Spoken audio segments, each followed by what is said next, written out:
नमः संस्कृताय। विजन दीपशिखा की यूट्यूब चैनल पर आप सबका हार्दिक स्वागत। आज सुनेंगे पाणिनीय शिक्षा मूल पाठः। अथ शिक्षां प्रवक्ष्यामि पाणिनीयं मतं यथा शास्त्रानुपूर्वं तद्विद्यात् यथोक्तं लोकवेदयो। इसके बाद पाणिनि के द्वारा कथित शिक्षा नामक वेदांग को मैं प्रकृष्ट रूप से कहूंगा। उस पाणिनीय मत को शास्त्र प्रवर्तक गुरु परंपरा से प्राप्त कर लौकिक तथा वैदिक साहित्य में जैसा कहा गया है वैसा ही जाने। प्रसिद्धम अपि शब्दार्थम अविज्ञातम अबुद्धिभिः पुनर्व्यक्तीकरिष्यामि वाच उच्चारणे विधिम। शब्दों का उत्पत्ति स्थान प्रसिद्ध होने के बावजूद अल्पज्ञों के द्वारा अज्ञात ही है। अतएव वर्णों की उच्चारण विधि को पुनः व्यक्त करूंगा। त्रिषष्टिश्चतुष्षष्टिर्वा वर्णाः सम्भूमते मताः प्राकृते संस्कृते चापि स्वयं प्रोक्ता स्वयं भुवा। भगवान शंकर के विचार से प्राकृत तथा संस्कृत भाष्य में 63 अथवा 64 वर्ण इष्ट है अथवा कथित हैं। स्वयं ब्रह्मा जी के द्वारा भी विशेषतः यही कहा गया है। स्वरा विंशतिरेकश्च स्पर्शानां पञ्चविंशतिः यादयश्च स्मृता ह्यष्टौ चत्वारश्च यमा स्मृताः। स्वर वर्ण 21, व्यंजन वर्ण 25, य आदि 8 तथा यम को 4 जानना चाहिए। अनुस्वारो विसर्गश्च कपौ चापि पराश्रितौ दुष्पृष्टश्चेति विज्ञेयो लृकारः प्लुत एव च।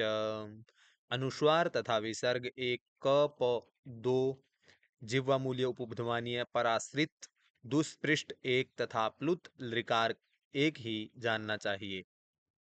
आत्मा बुद्ध्या समेत्यार्थान् मनो युङ्क्ते विभक्षया मनः कायाग्निमाहन्ति स प्रेरयति मारुतम्। आत्मा बुद्धि के माध्यम से पदार्थों को एकत्रित करके उच्चारण करने की इच्छा से मन को प्रेरित करता है। यह मन जठराग्नि तथा प्राणवायु को प्रेरित करता है। फेफड़ों में श्वास का एकत्र होकर गुजरना ही मारुत अथवा प्राणवायु है, जो स्वरयंत्र होकर बाहर निकलती है। मारुतस्तु रसिचरन् मन्द्रं जनयति स्वरं प्रातः सवनयोगं तं छंदो गायत्रमाश्रितम्। कायिक अग्नि से प्रेरित प्राणवायु फेफड़ों में संचरण करता हुआ उस मंद्र अथवा सामान्य स्वर ध्वनि को उत्पन्न करता है, जो प्रातः सवन कर्म के साधन रूपी मंत्रों के उपयोगी तथा गायत्री नामक छंद से युक्त हैं। कंठे माध्यन्दिनयुगं मध्यमं त्रैष्टुभानुगं तारं तारतीयशवनं शीर्षण्यं जागतानुगम। प्राणवायु कंठ प्रदेश में गतिशील होता हुआ त्रिष्टुभ छंदों में रचित माध्यम दिन शवन का कर्म के साधनभूत मंत्रों के उपयोगी मध्यम स्वर को उत्पन्न करता है। यह शीर्ष प्रदेश में पहुंचकर संचरण करता हुआ तारस्वर को उत्पन्न करता है। इस तारस्वर में जगती छंद में विरचित मंत्रों का संध्या सवन में कर्म में पाठ विहित है। सोदीर्णो मूर्धन्यविहतो वक्त्रमापाद्य मारुतः वर्णाञ्जनयते तेषां विभागः पंचधा स्मृतः। वह प्राणवायु ऊर्ध्व प्रेरित होकर मूर्धा में टकराकर लौटता हुआ मुख विवर में पहुंचकर वर्णों की उत्पत्ति करता है। उन वर्णों के विभाग 5 प्रकार के कहे गए हैं। स्वरतः कालतः स्थानात् प्रयत्नानुप्रदानतः इति वर्णविदः प्राहुर्निपुणं तन्निबोधतः। वर्णों के ज्ञाताओं ने वर्णों को 5 प्रकार का बताया है। स्वर की दृष्टि से, स्थान की दृष्टि से, आभ्यंतर प्रयत्न की दृष्टि से तथा बाह्य प्रयत्न की दृष्टि से इन्हें निपुणता से जानना चाहिए। उदात्तश्चानुदात्तश्च स्वरितश्च स्वरास्त्रयः ह्रस्वो दीर्घ प्लुत इति कालतो नियमा अचि। उदात्त, अनुदात्त तथा स्वरित, ये तीन तरह के स्वर हैं। अच, अ, ई, उ, री, ए, ओ, ऐ, औ के विषय में ह्रस्व, दीर्घ, प्लुत तथा काल के ये तीन नियम हैं। उदात्ते निषाद गांधारा वनुदात्त ऋषभधैवतौ स्वरित प्रभवाह्येते षडज मध्यम पंचमाः। उदात्त में निषाद संगीत के सप्तक का अंतिम स्वर, जिसका संक्षिप्त रूप नी है, तथा गांधार सप्तक का तीसरा स्वर ग। अनुदात्त में ऋषभ सप्तक का दूसरा स्वर रे तथा धैवत सप्तक का छठा स्वर ध एवं स्वरित में षडज सप्तक का प्रथम तथा चतुर्थ भी कुछ लोगों की दृष्टि से नासा कंठम मुरस्तालु जिब्बाम दंताश्च स्पृशन अर्थात नासा आदि 6 अंगों से व्युत्पन्न होने से षडज कहलाया।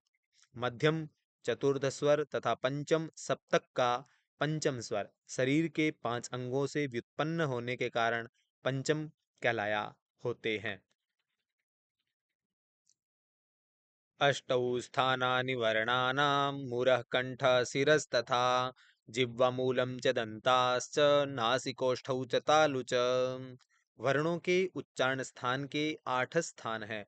उरश, कंठ, सिर, जिह्वामूल, दंत, नासिका, ओष्ठ तथा तालु। ओभावश्च विवृत्तिश्च सशशारेफ एव च जिह्वामूलम् उपध्मा च गतिरष्टविधूष्मणः। ऊष्मा अथवा विसर्ग की गति अथवा स्थिति 8 प्रकार होती है। ओभाव होना, विभृति संधि का अभाव कहा गया।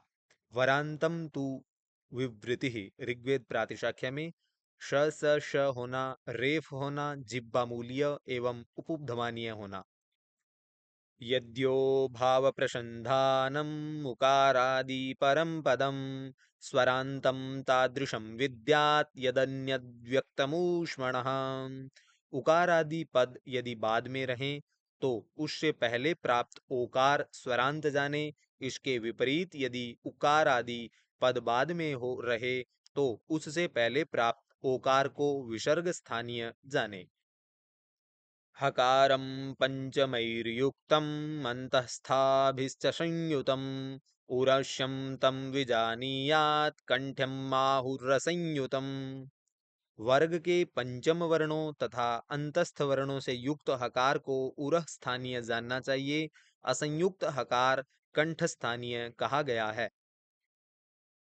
कंठ्यावहा विचुयसास्तालव्या ओष्ठजा वुपु स्योर्मूर्धन्या ऋटुरसा दन्त्यालृतुलसा स्मृताः। अकार तथा हकार कंठ से उच्चरित हैं। इकार चवर्ग यकार तथा शकार तालु से, उकार तथा पवर्ग ओष्ठज हैं। ऋकार टवर्ग र तथा प मूर्धन्य से उत्पन्न हैं। लृकार तवर्ग लकार तथा शकार दंत से उच्चरित हैं। उक्त रूपों में ये स्मृत हैं। जिह्वामूले तु कुः प्रोक्तो दन्त्योष्ठौ वः स्मृतो बुधैः ए ऐ तु कंठतालव्या ओ औ कंठोष्ठजौ स्मृतौ। वैयाकरणों ने कवर का उच्चारण जिह्वा मूल में बताया है। वकार को दंत्य तथा ओष्ठ्य में उच्चरित कहा है। एकार तथा ऐकार को कंठ्य तथा तालव्य से एवं ओकार तथा औकार की कंठ्य तथा ओष्ठ्य से उच्चरित कहा है। ऊर्ध्वमात्रा तु कंठस्य एकारकारयोर्भवेत् ओकार उकारयोर्मात्रा तयो विवृत संवृतम्। एकार तथा ऐकार में कंठ्य की अर्धमात्रा तथा ओकार एवं औकार में कंठ्य की एक मात्रा रहती है। विवृत तथा संवृत ये उन दोनों के भेद हैं। अर्धमात्रा तु कंठ्यस्य एकारैकारयोर्भवेत् ओकार उकारयोर्मात्रा तयो विवृत संवृतम। एकार तथा ऐकार में कंठ की अर्धमात्रा तथा ओकार एवं औकार में कंठ की एक मात्रा रहती है। विवृत तथा संवृत ये उन दोनों के भेद हैं। संवृतम मात्रिकम ज्ञेयम, विवृतम तु द्विमात्रिकम। घोषा व संवृता सर्वे, अघोषा विवृता स्मृता। समृद्ध को एक मात्रा वाला तथा विपरीत को दो मात्राओं वाला जानना चाहिए। सभी घोष समृद्ध तथा सभी अघोष विवृत जाने जाते हैं। वर्णों के उच्चारण क्रम में गूंज का उठना घोष तथा नहीं उठना अघोष है। खर प्रत्याहार वाले वर्ण अघोष तथा हस प्रत्याहार वाले घोष हैं। स्वराणामुष्मणां चैव विवृतं करणं स्मृतं। तेभ्योऽपि विवृता वेङ्गौ ताभ्यामेचौ तथैव च। स्वर तथा ऊष्म वर्णों का कर्ण विवृत, ए तथा ओ का कर्ण विवृतर तथा ए ऐ एवं औ का कर्ण विवृततम कहा जाता है। अच तथा शल प्रत्याहार विवृत हैं। प्रयत्न साधकम साधनम करणम, अर्थात प्रयत्न को साधने वाला साधन करण कहा जाता है। यह आभ्यंतर एवं बाह्य के भेद से दो प्रकार का है। अनुस्वारयमानां च नासिकास्थानमुच्यते। अयोगवाहा विज्ञेया आश्रयस्थानभागिनः। अनुस्वार तथा यम वर्णों का उच्चारण नासिका के द्वारा होता है। अयोगवाह अर्थात योग से कार्य का वहन करने वाले वर्णों का उच्चारण स्थान उनके आश्रय वर्ण का उच्चारण स्थान होता है। अलाबुवीणा निर्घोषो दन्त्यमूल्य स्वरानुगः।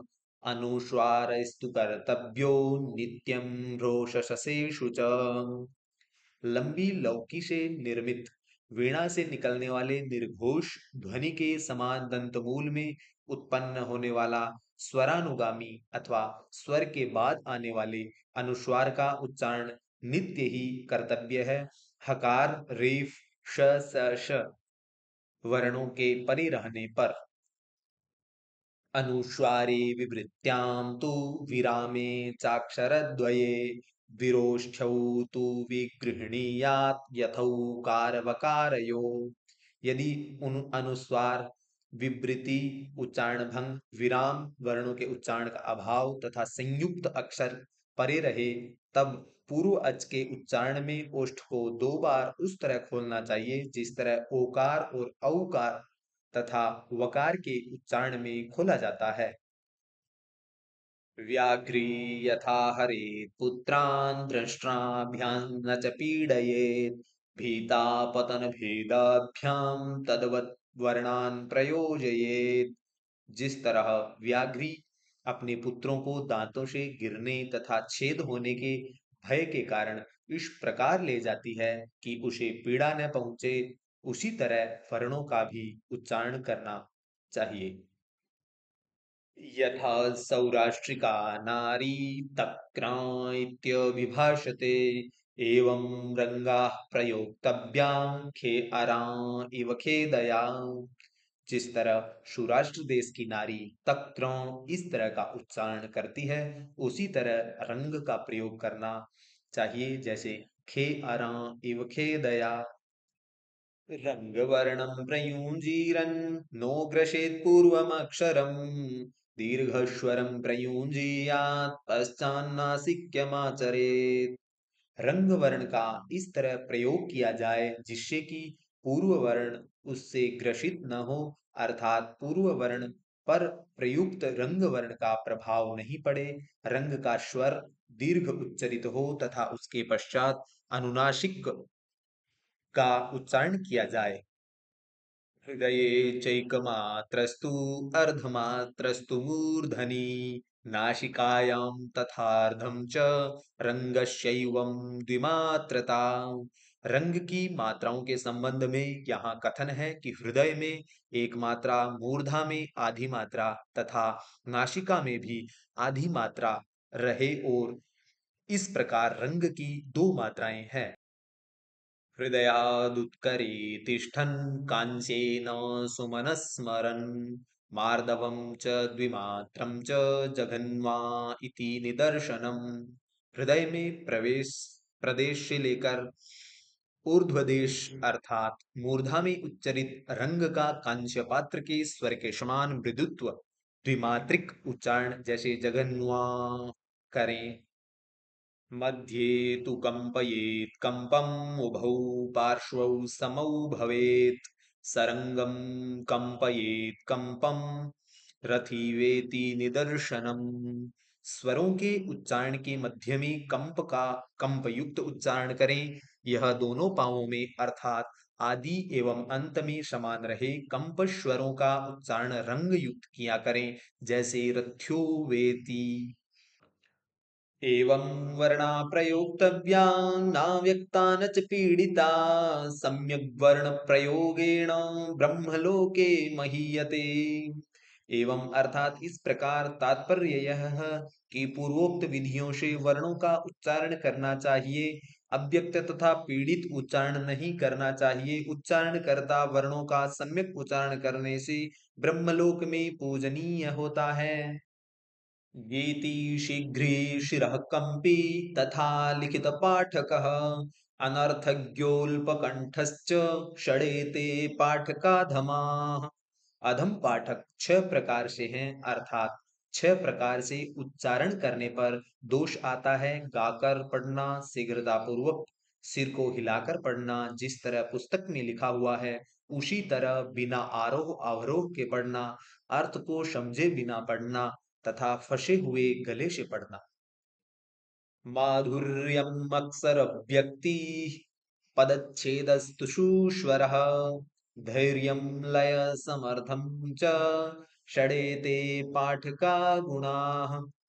माधुर्य अक्षरों का स्पष्ट उच्चारण, पदों का विभाग करना, उदात्त आदि स्वर सहित धैर्य पूर्वक तथा लयबद्धता से, ये छह गुण पाठक के हैं। संकितं भीतमुद्घुष्टम् अव्यक्तम् अनुनासिकम् काकस्वरं शिरसिगं तथा स्नान विवर्जितम्। संदेहपूर्ण, भययुक्त, उच्च ध्वनि सहित, अस्पष्ट, अनुनासिक, कौवे के स्वर के समान कर्कश, उद्घोष किया हुआ, अनावश्यक मूर्धायुक्त, उचित स्थान को छोड़कर अथवा अस्वाभाविक इस तरह से उच्चारण नहीं किए जाएं। उपांशुदष्टं त्वरितं निरस्तं विलम्बितं गद्गदितं प्रगीतं निष्पीडितं ग्रस्तपदाक्षरं च वदेन्न दीनं न तुषानुनाश्यम्। मंदस्वरयुक्त, दंत पीड़ित, अतिशीघ्रतापूर्ण, द्रुतोच्चारण, विलंबित, गदगद स्वर युक्त, गाकर, पीड़ित कर, अक्षर को व्यक्त किए बिना ही उत्साहहीनता से नाक से वर्णों का उच्चारण उक्त प्रकारों से उच्चारण नहीं करना चाहिए। प्रातः पठेन्नित्यमुरस्थितेन स्वरेण शार्दूलरुतोपमेन मध्यं दिने कण्ठगतेन चैव चक्राह्वसङ्कूजितसन्निभेन। प्रातः काल में हृदय स्थित वर्णों का व्याघ्र के गर्जन के समान गंभीर उच्चारण करें। दोपहर में कंठस्थानीय वर्णों का चकवे की ध्वनि के समान उच्चारण करना चाहिए। तारं तु विद्यात् सवनं तृतीयं शिरोगतं तच्च सदा प्रयोज्यं मयूरहंसान्यभृतस्वराणां तुल्येन नादेन शिरस्थितेन। तृतीय काल अर्थात सायंकाल के स्वर को तार जाने। तात्पर्य यह है कि सिरह स्थित अर्थात मूर्धा स्थानीय वर्णों का उच्चारण देव, मयूर, हंस तथा कोकिल आदि के स्वरों के समान ही करना चाहिए। अचोस्पृष्टायणस्त्विषन्नेम स्पृष्टा हल स्मृता शेषा स्मृता हल प्रोक्ता निबोधानुप्रदानतः। अच अस्पृष्ट अर्थात स्पर्शों के अभाव रूप विवृत यण ईशत स्पृष्ट हैं सल प्रत्याहारक अर्धस्पृष्ट के रूप में जानना चाहिए। इसके अतिरिक्त शेष हल प्रत्याहार के वर्ण अर्थात सभी व्यंजन स्पृष्ट के रूप में जाने जाते हैं। ये सभी आभ्यंतर प्रयत्न के भेद हैं। यमोनुनासिका नहरो नादिनो हजसः स्मृताः ईशन्नादायणोजश्च श्वासिनस्तु खफादयः। यम प्रत्याहार के अंतर्गत आए वर्ण अनुनासिक तथा हकार रेफ निरनुनासिक ह झ स न द प्रयत्न वाले हैं। यण तथा ईशन नाद हैं। यण तथा जश ईशन नाद हैं। ख फ छ ठ थ द्वितीय वर्ण श्वास प्रयत्न वाले हैं। ईशन् श्वासाश्चरो विद्यात् गोर्धामैतत् प्रचक्षते दाक्षिपुत्रपाणिनेयो येनेदं व्यापितं भुवि। चर ईषद श्वास वाले जाने जाए यह शास्त्र अर्थात पाणिनीय शिक्षा वाणी के स्थान के रूप में जाना जाता है। दाक्षी नामक माता के पुत्र पाणिनि के द्वारा यह शास्त्र इस जगत में व्याप्त किया गया है अर्थात फैलाया गया है।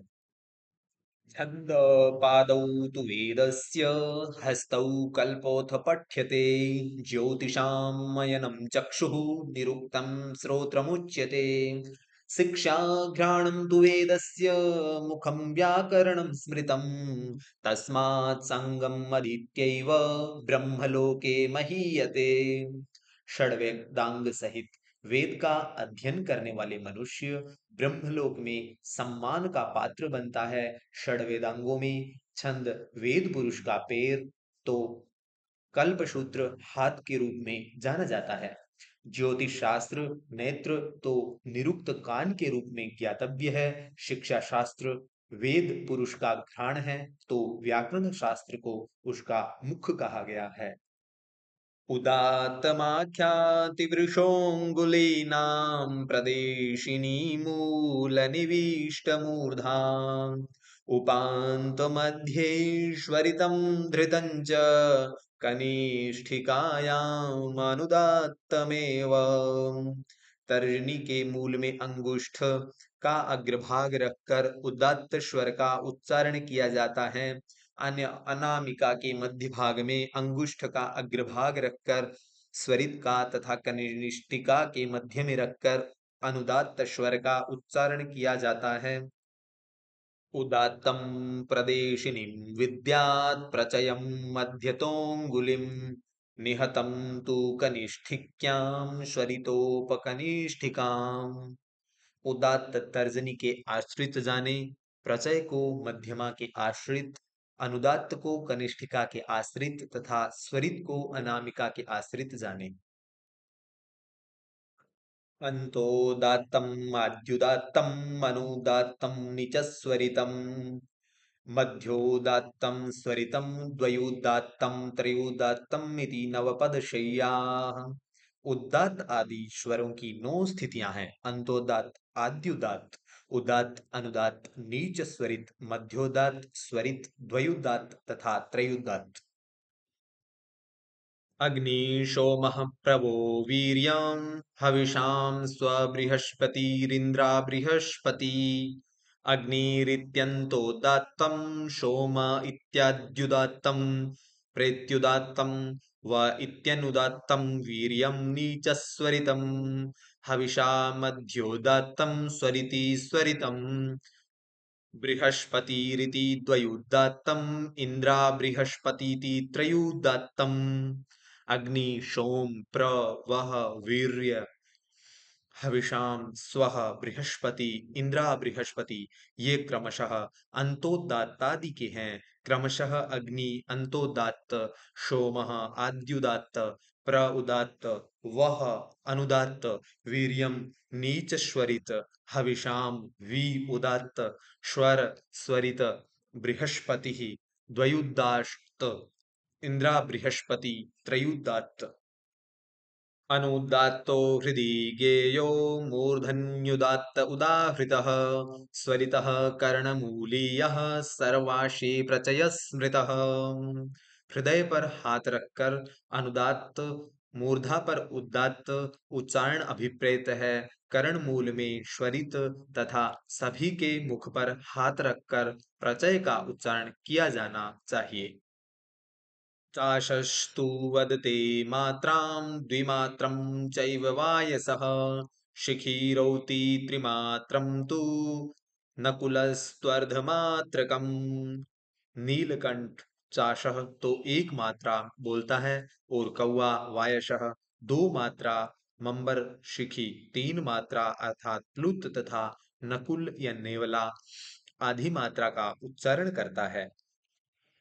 कुतीर्थादागतं दग्धम् अपवर्णं च भक्षितं नस्य न तस्य पाठे मोक्षोऽस्ति पापाहेरिव किल्बिषात्। आधारहीन संस्कारहीन गुरु के द्वारा प्राप्त नीरस और अपकृष्टार्थक अनघात वेद पाठ करने पर पाप से उसी प्रकार मुक्ति नहीं प्राप्त होती है जिस प्रकार दुष्ट सर्प से आक्रांत होने पर उसके द्वारा काट लिए जाने पर व्यक्ति को उससे मोक्ष नहीं मिलता। सुतीर्थादागतं व्यक्तं स्वाम्नातं सुव्यवस्थितं सुस्वरेण शुभक्रेण प्रयुक्तं ब्रह्मराजते। सदाचार युक्त गुरु से पढ़ा गया शास्त्र सुस्पष्ट, संप्रदाय शुद्ध तथा सुव्यवस्थित होता है। कंठ आदि स्थानों से उदात्त आदि स्वरों से उच्चरित ब्रह्म अर्थात वेद शोभायमान होता है। मंत्रो हीनः स्वरतो वर्णतो वा मिथ्या प्रयुक्तो न तमर्थमाह सवाग् वज्रो यजमानं हिनस्ति यथेन्द्र शत्रु स्वरतो पराधाद।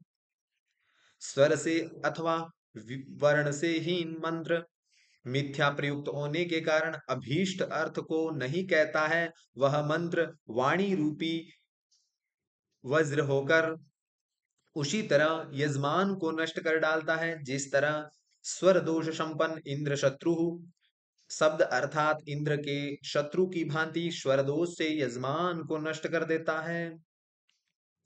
अनक्षरं मनायुष्यं विस्वरं व्याधि पीडितम् अक्षता शस्त्र रूपेण वज्रम पतति मस्तके।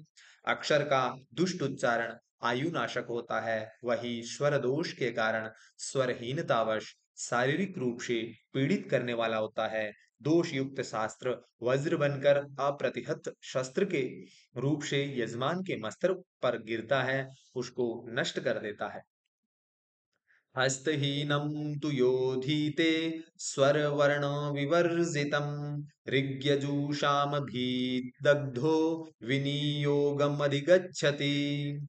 जो अध्ययन करता अथवा पाठक हस्त के संचालन से रहित होकर स्वर तथा वर्ण पर ध्यान नहीं देकर वेदों का पाठ करता है, वह ऋग्वेद, यजुर्वेद तथा सामवेद के द्वारा जलकर नीचे योनि में उत्पन्न होता है।